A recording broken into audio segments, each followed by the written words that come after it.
right. So Dr. Carroll, thank you for joining me today, and I look forward to our discussion. I do too. All right. So today we're talking about the relationship between art and morality. And you've done a lot of work in this area. And for the listeners, I just want to remind them this is part of a series in which I'm talking to different scholars about this very topic.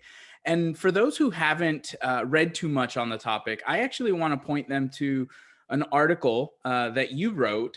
This was back in 2000. It's called Art and Ethical Criticism, an overview of recent directions of research. So it's about 21 years now, but still, for me, it was really helpful when I first kind of entered into the literature because you lay out the various different camps, the different views. And so it's helpful to kind of get a feel for some of the different views that people take on this issue.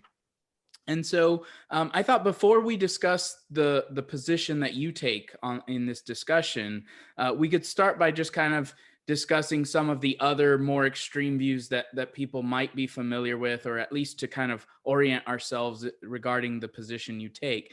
So can we start by discussing what people call moralism, or a more extreme form of moralism? Okay. Roughly by moralism, what I'm going to mean are those who, in one way or another, think that it's appropriate to evaluate works of art in terms of their moral excellence and their moral blemishes. So that would be the larger view, and of course, if you consider the fact that the arts evolved with religion in the earliest stages of human development, the fact that there's a relationship between art and morality is almost natural. And even though today there are reservations about that, many of our artists still are committed to this kind of founding role of art to disseminate moral values. Just think of all of the art nowadays that's concerned with social justice and social injustice. But now moralism can come in many different shapes and sizes. Maybe to clarify things, it's easiest to start with the most extreme versions. Right. The most extreme version of moralism would say that for any work of art, it's appropriate to evaluate in terms of moral considerations. You could have at least two different kinds of extreme moralists. You could have the Puritans who think that all artworks are morally bad, no dancing, no singing, etc. Right. Yeah. The no fun moralists. Right. And opposite the Puritans, you would have the utopians, the ones who think that art is all good, that there's always something morally uplifting about it in one way or another. Art is always morally improving, maybe because it's claimed that it engenders empathy. And then both those positions are obviously too extreme. The Puritans have to be wrong. There must be some artworks that are not morally accessible. For example, maybe some string quartets, pure or orchestral music. And on the other hand, it's really incomprehensible to think that all art is good. We wouldn't have things like Triumph of the Will if that was the case, the Nazi propaganda film. Right. So probably the best position for a moralist is to say that it's variable. Artworks can be morally good or morally bad, but that still is a pretty extreme position. If what you're holding is that for any artwork, it's either morally excellent or more morally degraded. So even what you might call the variable Right. moralist is holding a pretty extreme position, which seems like it can't be held pretty much for the same reasons that the Puritan and utopian uh, versions couldn't, because both of those views confronted counterexamples or counter evidence, and of course the variable position will just be liable to the counterexamples of the two alternative positions. Okay, good. And I had a question about that. So just to briefly kind of summarize, because I am interested in this variable position. So the variable position, as I understand it, would say that all artwork, any artwork, is Mhm. either morally good or morally bad. But this is an evaluation we can make of all artwork. Is that fair? Is that correct? That would be the position. Maybe you and your listeners have heard one way this might go. You might say, well, isn't it the case that some artwork is neutral, like the string quartet I just mentioned? And they Right. would say, yes, well, being neutral itself is to take a moral position. Sure. Uh, So, uh, so I'm curious because in reading Tolstoy's "What Is Art," and most people, I guess, would kind of classify Tolstoy in that position, right? The kind of he's the variable, yes. extreme moralist, right? Yes, the things are either in favor of or supportive of universal brotherhood or not. Right. And so that at least raised a question for me, and maybe you can help me just think through this briefly. If we live in such a world, and I realize that this now makes some metaphysical assumptions, but if we live in a world in which, say, the ultimate good for humanity, right, is to glorify God, right? It does that then raise the question regarding art that all art is either doing that or not doing that? Or do you think even someone who holds that position may say, well, no, not necessarily? Um, Let me make sure that I understand what you're asking. Um, so I would imagine that someone might say to that position something like, well, look at a silver goblet, beautifully designed, Right. symmetrical, using all kinds of imagery of foliage. Right. Uh, uh, Surely that's a work of art, and it's neutral. Okay. Now, a lot is going to depend on whether we're going to accept that as a counterexample. The religious proponent might say, well, it's not, because if it's neutral and it's blasphemous. Of course, they might also say, well, if it has that imagery of foliage, then it's celebrating Right. God's God's great creation. creation. Right. Now, the point, I guess, is what credence we're going to give to those arguments, as we'll see later on in our discussion. You might try and block the objection that it's blasphemous on the grounds that that doesn't really consider it as a work of art. That raises an external question Okay. about its place in the larger culture and the belief system of the larger culture and the commitments of that culture. And I guess on this case, that's where I would stand Okay. as a way of trying to block that defense of extreme moralism of the variable sort. That at that point we're not asking an art question. We're in a different realm, so to speak. Yes. Okay. Okay. I appreciate that. Thank you. Okay. And so So we've mentioned extreme moralism and some of the different ways that people have gone historically. Tolstoy tends to be kind of that major example. Plato comes up a lot, although in reading Plato, I think one could maybe make a case that he's not necessarily quite in that camp, but that's certainly a discussion for another day. So then on the other extreme, right? So if we're looking at the various views on art and morality as a kind of spectrum, so we have extreme moralism on one end, and then we have kind of the other extreme view, which would be extreme autonomism.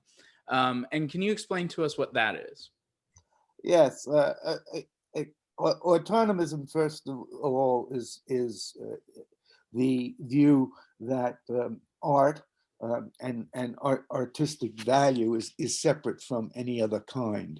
Um, um, it emerges or begins to emerge in the 18th century with the notion that art is the art of the beautiful, and what beauty is really a feeling inside of us, a feeling of disinterested pleasure.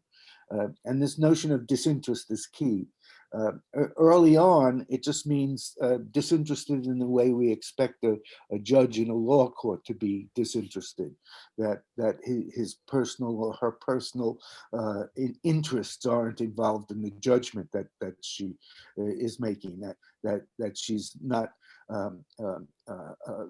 assigning a stiff sentence to the person before her because it's her brother. Right. Right. Or because she owes that person $5,000. But then, as time goes on, especially in the works of Kant, this notion of disinterestedness gets bigger and bigger.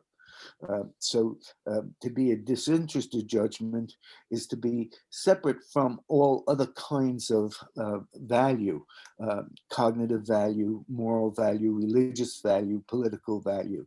The artwork is autonomous. It belongs to its own sphere, often thought of as the aesthetic.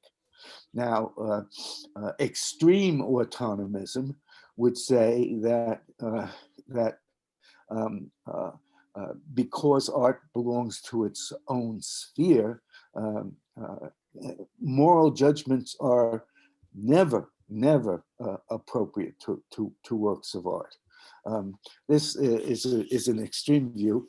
It seems like it's an extremely radical view, because even if we're not talking about aesthetic value, it would appear that most of us would agree that there are and have been evil artworks that, even if we said, oh, they're aesthetically good, the film I mentioned before, Triumph of the Will, the Nazi propaganda film, is often thought to be as a piece of cinema quite accomplished. But surely we would say it's immoral. It's not hard for us to say, well, certain things may be aesthetically good, but immoral. And so we would allow the two judgments. That's exactly, though, what the extreme autonomous won't allow. The extreme autonomous says that it's never appropriate to evaluate works of art in terms of moral excellences or defects. And probably the most famous of the autonomists was Oscar Wilde, who in the beginning or the preface of the very famous novel Picture of Dorian Gray said, that books are not morally good or bad, they're either well written or not. Right. Yeah. And so the extreme autonomist wants to say art has its own world, and to bring any kind of judgment from outside of that is not an appropriate act. It's not something that would be appropriate in our judgment of the art. So they even, unlike, and we won't get too far into this, but unlike the moderate autonomist, they want to say it's not even a matter of keeping the two judgments distinct. What they're saying is it's not appropriate to make moral judgments of art. Is that right? Yes, yes, that's a very good way of putting it. And of course, as I said, it seems that if one looks at the historical record objectively, there seem to be evil works of art, and we should be able to actually say that they're evil. Now, even though that's obvious, autonomism, I should say, is very, very attractive to lovers of art. And one of the reasons for that is that it's one of the best defenses that you can come up with against censorship. Right. So if you think back a couple of decades ago to the big debate and dispute about the photography of Robert Mapplethorpe, and the trial that was held about it. Well, the defenders of Mapplethorpe brought an army of art historians into the court, who gave formal analyses of the beauty of the Mapplethorpe photographs, arguing that that the appropriate way of looking at them was to consider them apart from these other extraneous issues of value, and to focus on their autonomous value as works of art.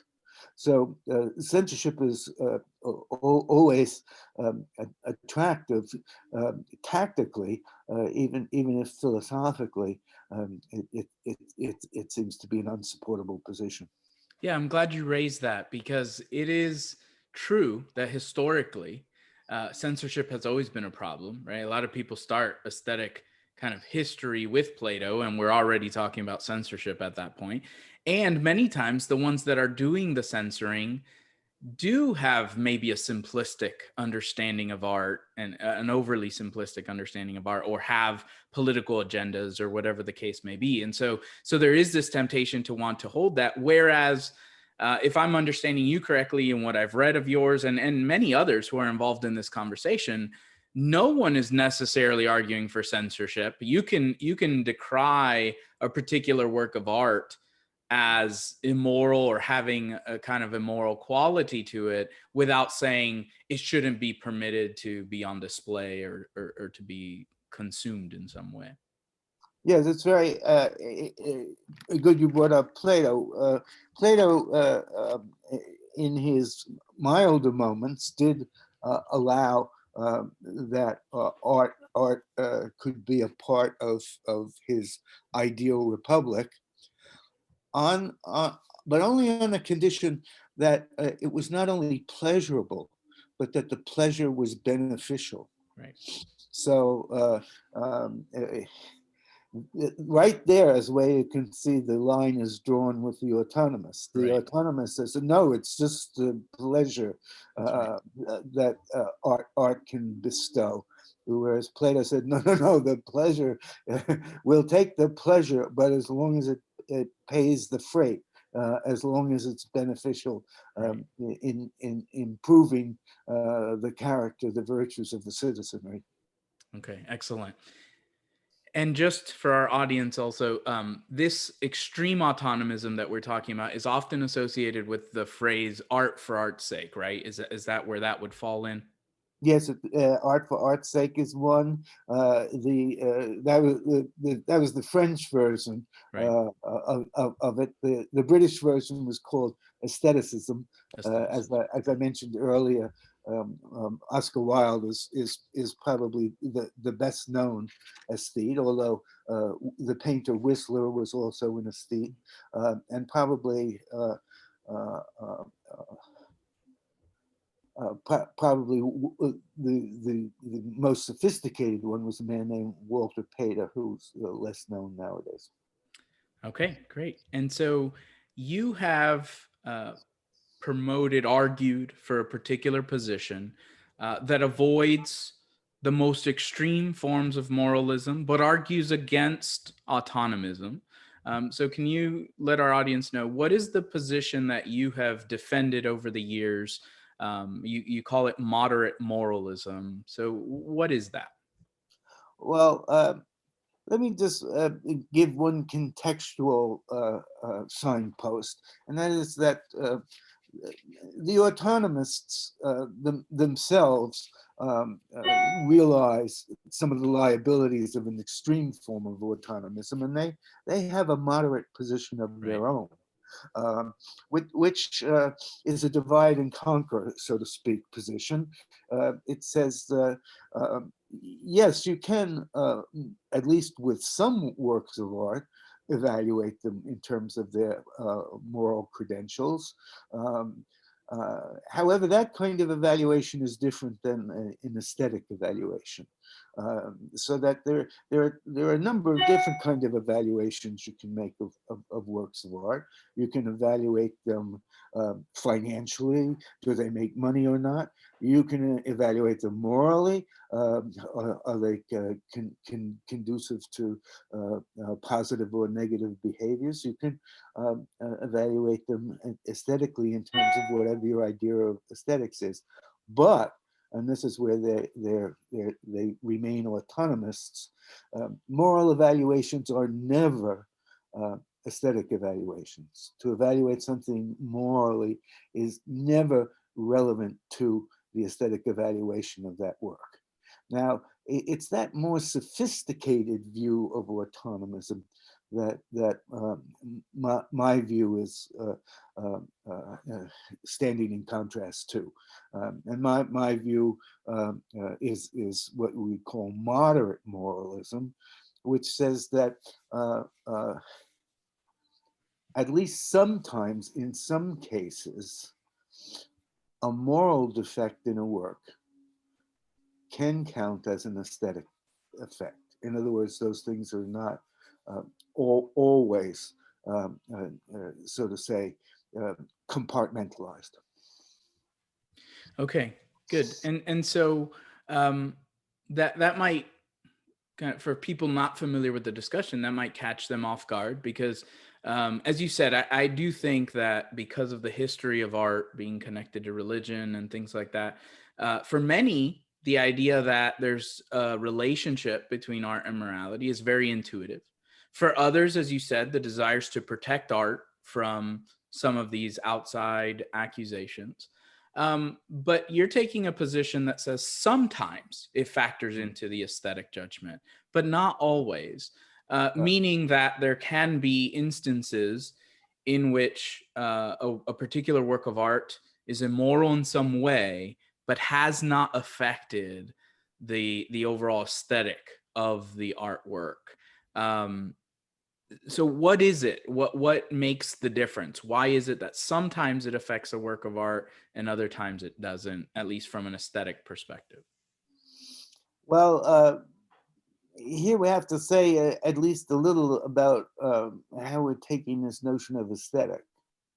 And I'm going to I take it that there's some agreement that maybe this is not the entire account of the realm of the aesthetic, but that aesthetic properties are formal or design properties of works. I take it that runs through the tradition. Now, I'm not trying to say that all autonomists are formalists, but most autonomists, I think, will at least agree that something falls into the domain of the aesthetic or the category of the aesthetic if it's a matter of the form or the design of the work. Right. And so I'm sure we'll get to this in somewhat greater detail, but just as an opening remark, what moderate moralists are saying is that, well, sometimes a moral defect in a work can be an aesthetic effect if it's a defect in the form of the work or the design of the work. If it's an error in how a work is designed, then it will be an aesthetic defect. and that sometimes that will be the case. I mean, you could have a work where there's something immoral in the work, but it's not really germane to the design of the work, and so that's why moderate moralism is moderate. That's why it only talks about some cases. Okay, very good. And so this seems to tie into what you've called the uptake argument. And Yes. so can you let us know what is that? What is that argument for moderate moralism? Well, here's an example of what I'm calling uptake that has nothing to do with this debate. Okay. Some works are designed so as to elicit or engender a certain emotional response. Uh, um, a horror fiction is supposed to elicit fear and disgust. A joke is supposed to elicit comic amusement. A mystery story is supposed to elicit curiosity. So that there are various effective states that at least some works of art are designed to engender. Aristotle, of course, thought that tragedies were supposed to elicit pity and fear. Um, so first of all, a failure of uptake would be if for some reason the work doesn't elicit the affect it's aimed at promoting. So if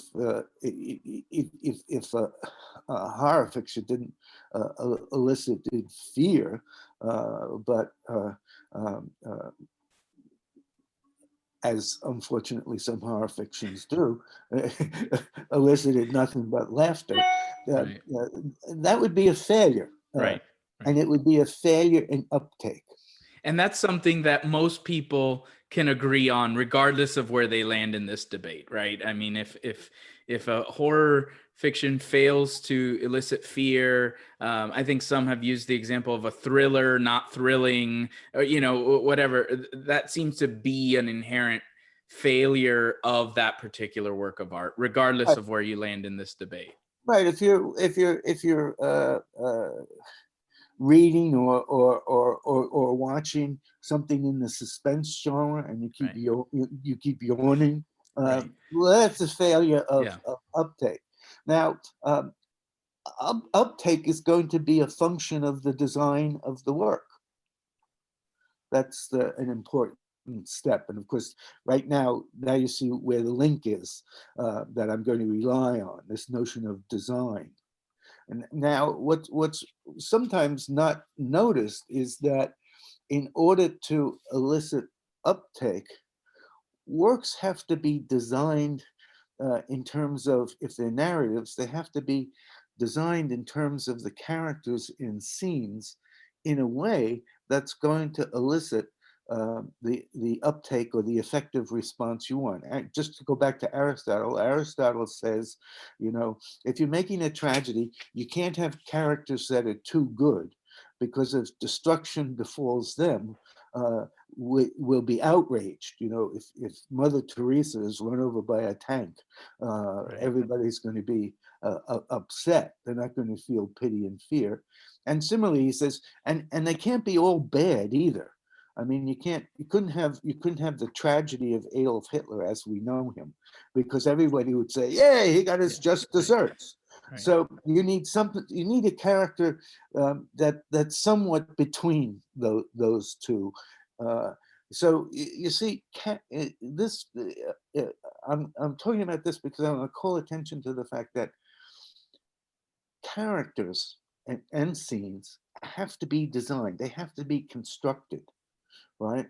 And if they're not constructed in the right way, uptake won't be secured. Now, what does this have to do with morality? Well, very very simply, if the characters or the scenes are designed in such a way that they're morally defective, but what the work is aiming at is the audience's approval, then uptake will be blocked, right? I mean, look, think of it on an analogy of, think of it on an analogy with humor. You could read a science fiction novel about a civilization in some remote reaches of the galaxy, where people think that soda cans are funny. So in that culture, people will put soda cans on the table and everybody will start laughing. Okay, it's easy for you to imagine. It's easy for you to imagine that there is a place where they find soda cans to be funny. Right. What you can't imagine yourself is that soda cans are funny. Right. Yeah. So you won't laugh at that joke. Yeah. Okay, so you won't be able to perform the imaginative act that would require you to find it funny. Well, in a way, morality is like humor. We could imagine a culture that thinks that eating newborn babies is morally good, Yeah. but we can't imagine that. That's right. If we tried to imagine it, we would undergo what philosophers call imaginative resistance. Right. It would be blocked. Okay, so you might design your work so that you're attempting to elicit something, you're attempting to elicit emotional approval for something, but you've made it in such a way, think again of the idea of the tragedy of Hitler, so that we can't imagine it. We imaginatively resist it. So in the tragedy of Hitler, the maker is trying to elicit pity for Hitler. We imaginatively resist that. We can't feel pity for Hitler as we know it. So uptake will be blocked. But that would be a design flaw. Right. And if it's a design flaw, then it's an aesthetic flaw. And sometimes that can happen. I'll just give you a very fast case in D.W. Griffith's very famous film, The Birth of a Nation. Mm-hmm. He has scenes where he portrays in Reconstruction times after the Civil War, Black legislators, and he portrays them in a way that he wants it to be comically amusing. They don't have great manners. They put their feet up on their desks. They eat greasy food with their hands. He means that to be comically amusing. He means it to be a matter of ridicule.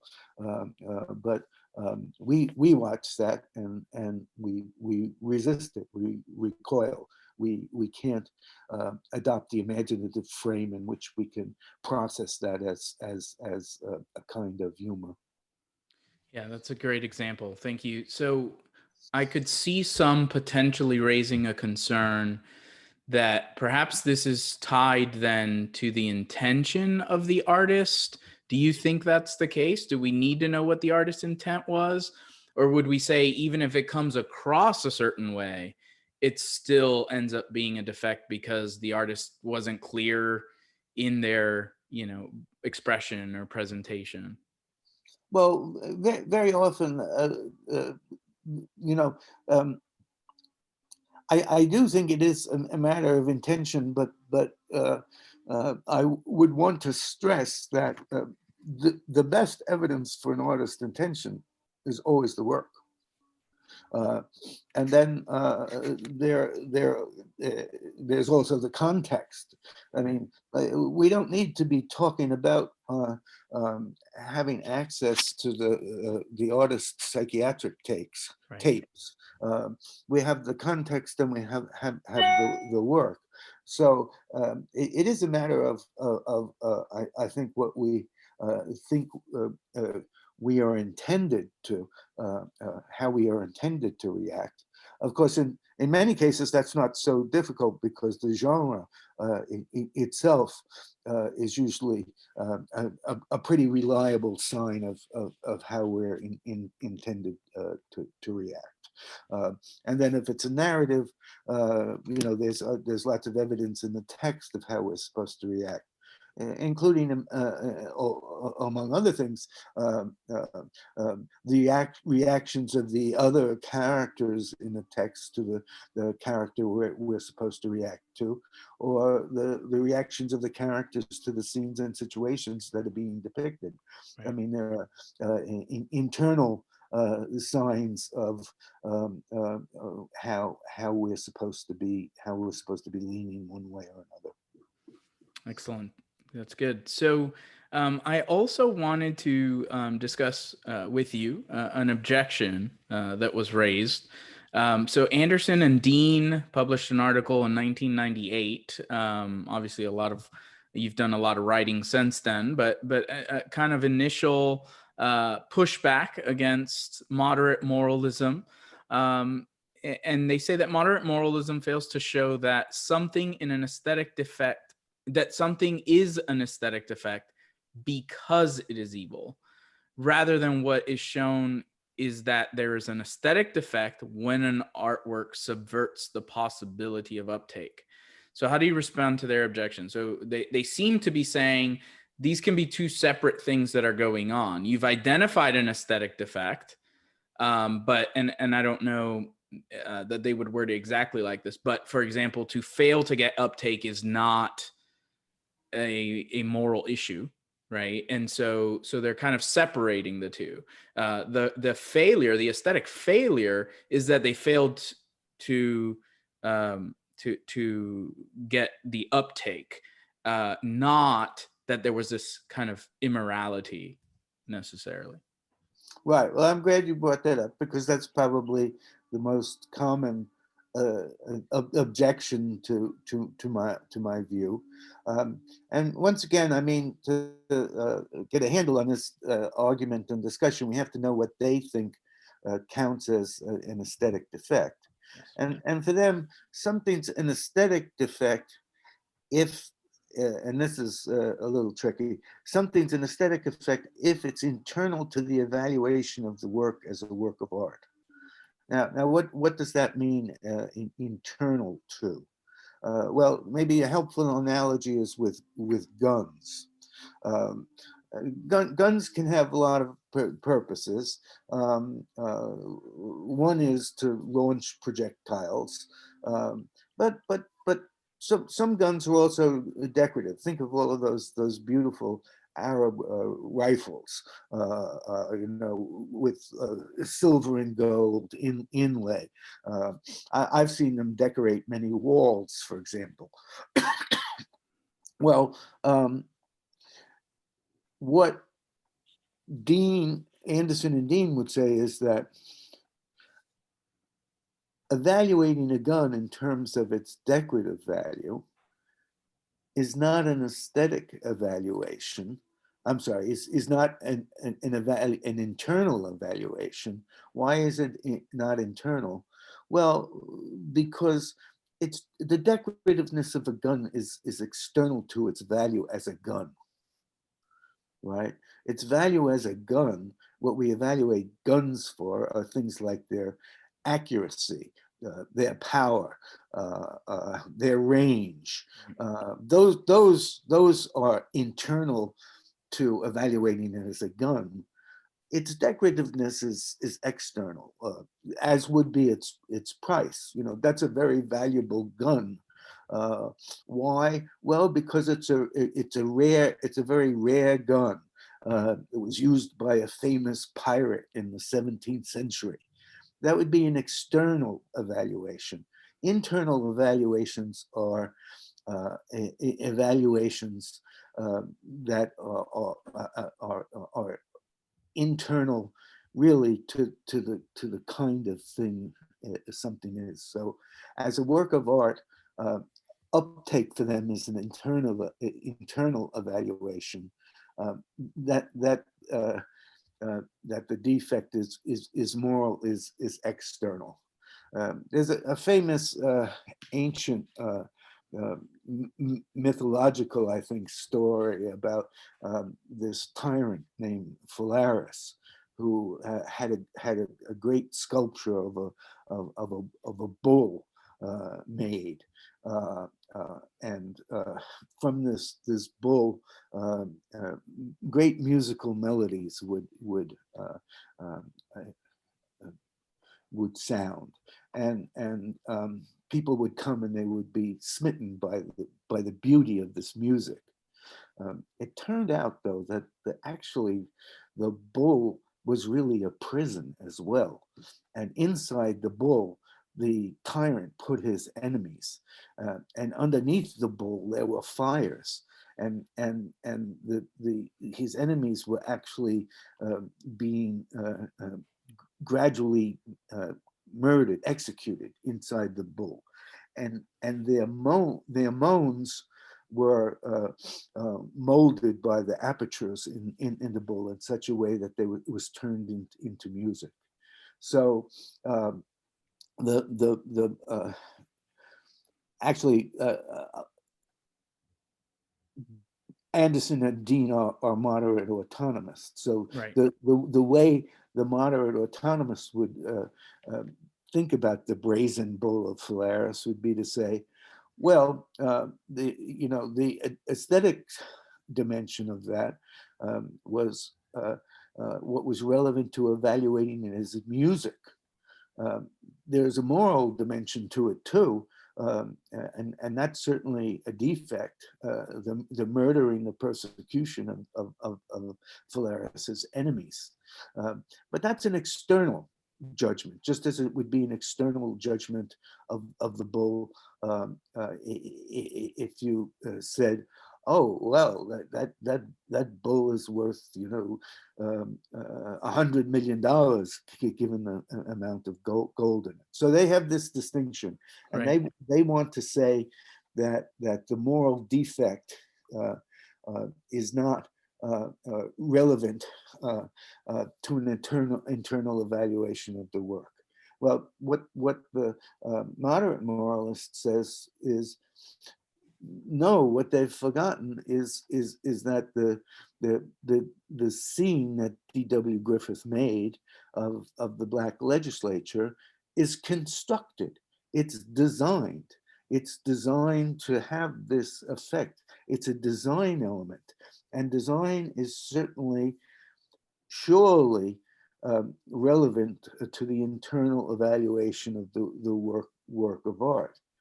And a design flaw then is an aesthetic flaw.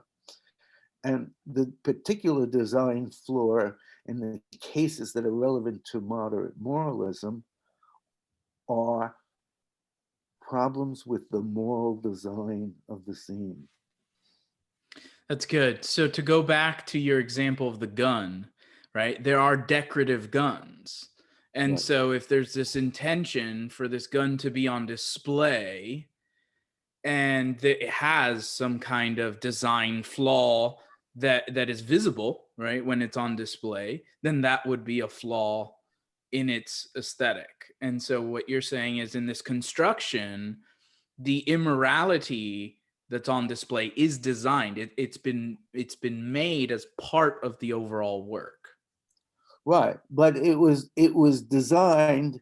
It was designed to facilitate uptake, but Right. instead it blocks It it. fails to do it. Okay. So look, I mean, another way. Here's a strange example. Chairs are designed to be sturdy, so you can sit on them. Not all chairs are like that, though. There are breakaway chairs that are used in movies and in theaters, That's right. and they're not supposed to be stable. Right. Would be a design flaw in a breakaway chair if when you hit someone on the head with it, it didn't break. Right.